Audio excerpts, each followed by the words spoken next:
were you always involved in church as a kid? Was that like family thing? Yeah. You know, always part of it? Grew up in it. Yeah, grew up in it. When would you say like it became real to you? Was it during that time or was it before that? Was it after that? I would say it was, I don't know, maybe after.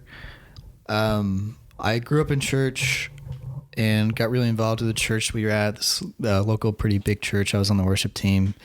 And that was like literally the reason why I started playing music and drums, was to be on the worship team. So that was like the genesis of it. So I was like really loved doing that.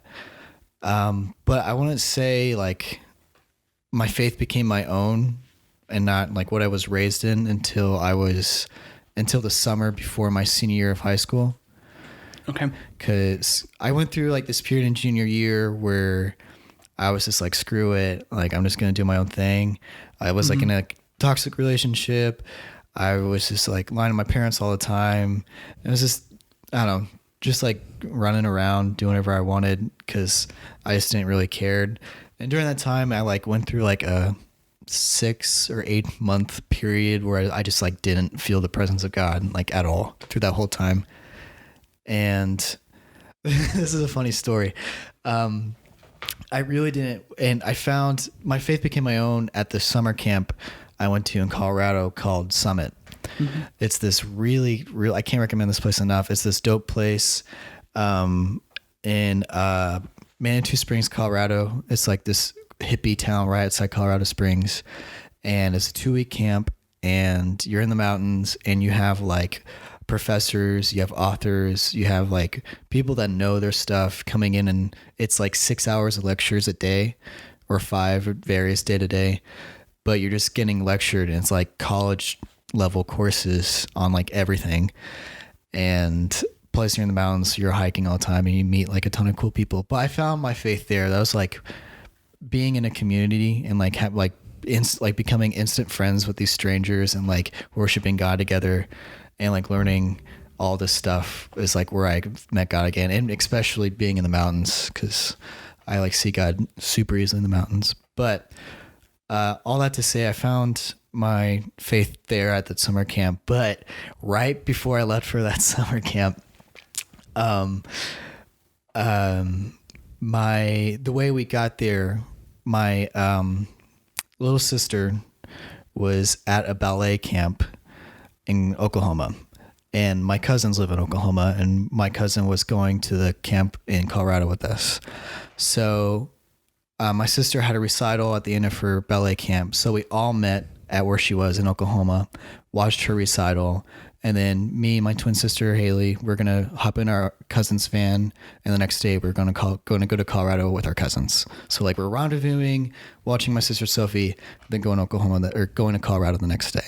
So that was the last day I was seeing my parents before 2 weeks. And it was a bad day. My mom was in a really, really bad mood. She was stressed for many reasons, but she was kind of taking it all on my dad, and I was just having none of it. I really also did not want to go to this camp. I didn't sign up for it.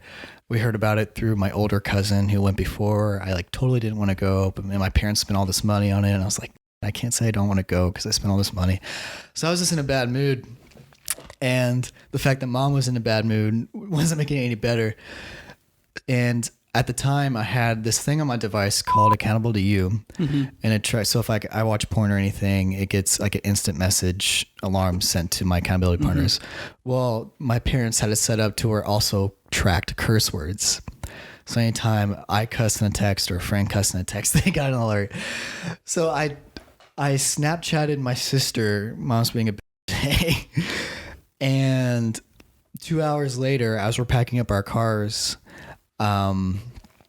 she got the alert.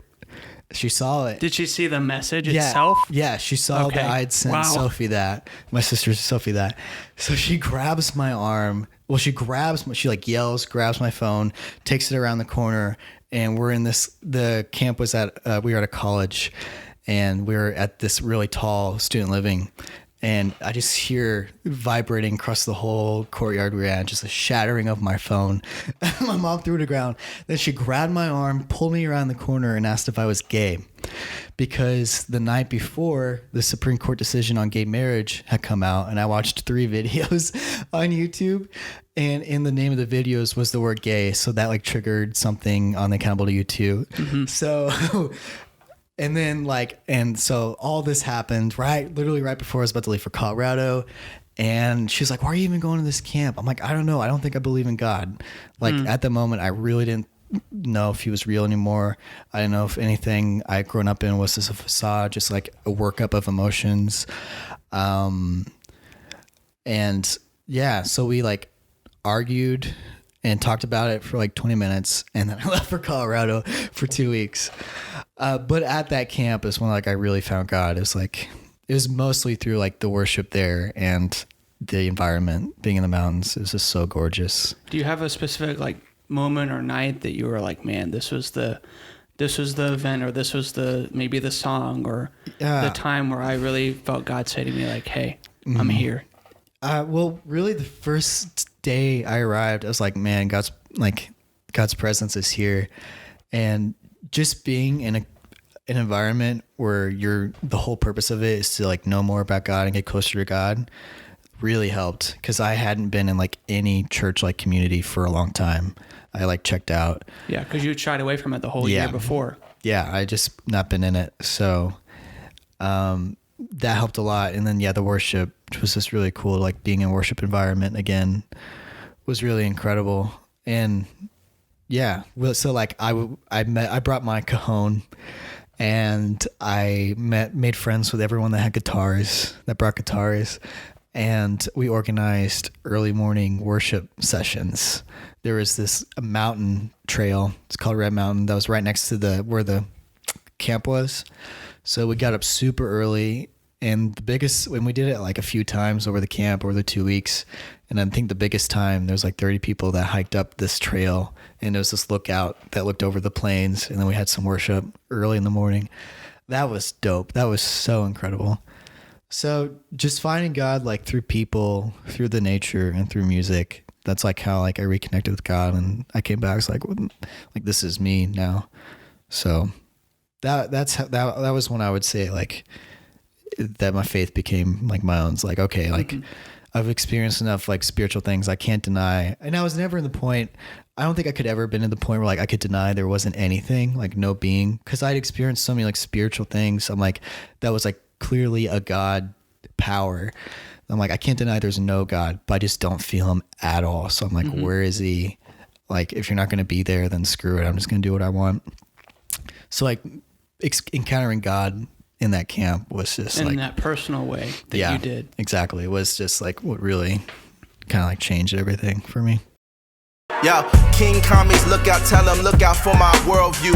Cloudy when you sinking, got you thinking it's a whirlpool. Caesar in your pockets, you can't see who's in your pockets, but Stevie's inner visions touch your eyes and make the world move. Wifey bob her head and make her curls move. Crown jewel is character, and this ain't immortality with fairy dust.